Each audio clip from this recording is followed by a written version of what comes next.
All right, it's leg day, everybody's favorite day, specifically glutes and hamstrings. Now, I don't think enough guys spend enough time focused on glutes and hamstrings. It's one of those things, it's kind of like working out your chest versus working out your back.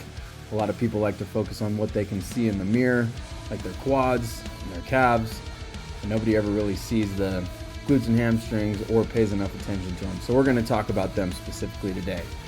As you saw a moment ago, I was warming up on the hamstring curl. I did a couple of sets there just to get some blood into the muscle. Seated hamstring curl is a great exercise, especially as a warm-up. Not a lot of strain on the lower back. You know, it's one of those pin-loaded machines, so you can start super duper light and then just keep stacking the weight by moving the pin without having to even get up, move around, load plates. So I really like using those because it's a quick succession warm up. So right here I'm doing a glute bridge or a hip thrust using this hip thruster machine here. You just sit on it, you buckle up this seat belt, throw some plates on the sides. And the whole point of this exercise is to work the glutes. Now the glutes are super important because it's gonna add a lot of strength to your squat, your deadlift.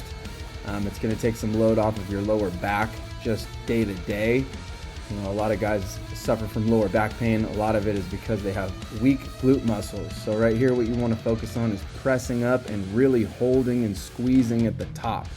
You can really load weight onto this exercise. I have found, at least, I can do, 4 or 5 plates a side. But if you throw 2 plates on there, really focus on the squeeze at the top and some of the stretching at the bottom, and you go slow and really get that mind-muscle connection going, you don't need a ton of weight. These are a great exercise for glutes. I usually try to do these early on my hamstring glute day. That way everything is nice and fired up, warmed up, stretched out, full of blood for when I hit my next exercise, which is going to be the RDL. Now here I'm using the Pit Shark RDL machine contraption. RDLs, which stand for Romanian deadlifts. Those can be used with dumbbells, barbells, this machine. There's other machines like it. This one's pretty rad. It's plate loaded. It's easy to use. There's a little bit more stability versus using a barbell or dumbbells, which is why I chose it today, because sometimes when I do these suckers with dumbbells, I'll end up hurting my back. I don't know what it is. You know, I've had other people check my form. I'm not saying that my form is perfect on this thing, but I've had other people check my form, and even with perfect form on dumbbells, I end up getting hurt sometimes. I think my favorite method to do the RDL is gonna be with a barbell though, but give it a try a couple of different ways, see what works best for you, and then run with it.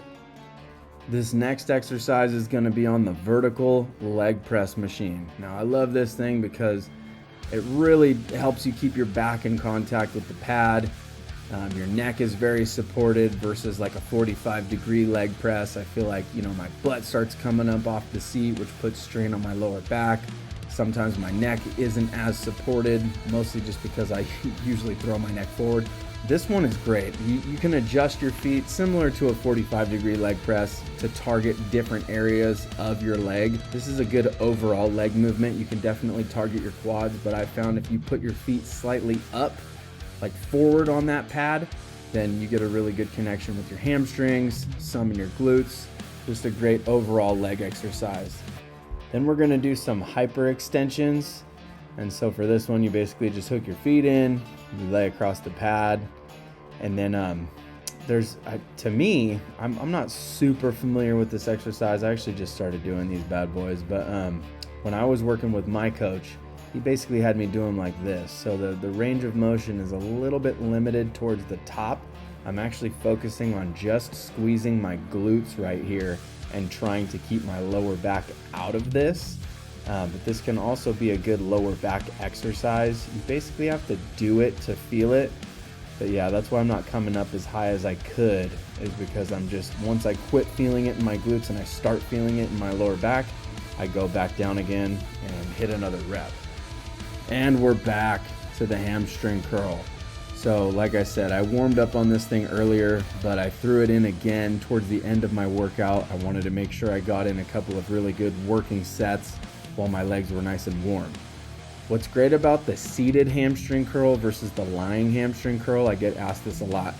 When you're lying down or standing up, you know, your legs are straight out underneath you or behind you, your hamstring is not in a stretched position, it's just fully loose. But when you bend and hinge at the hips to sit down, your hamstring is actually already stretched.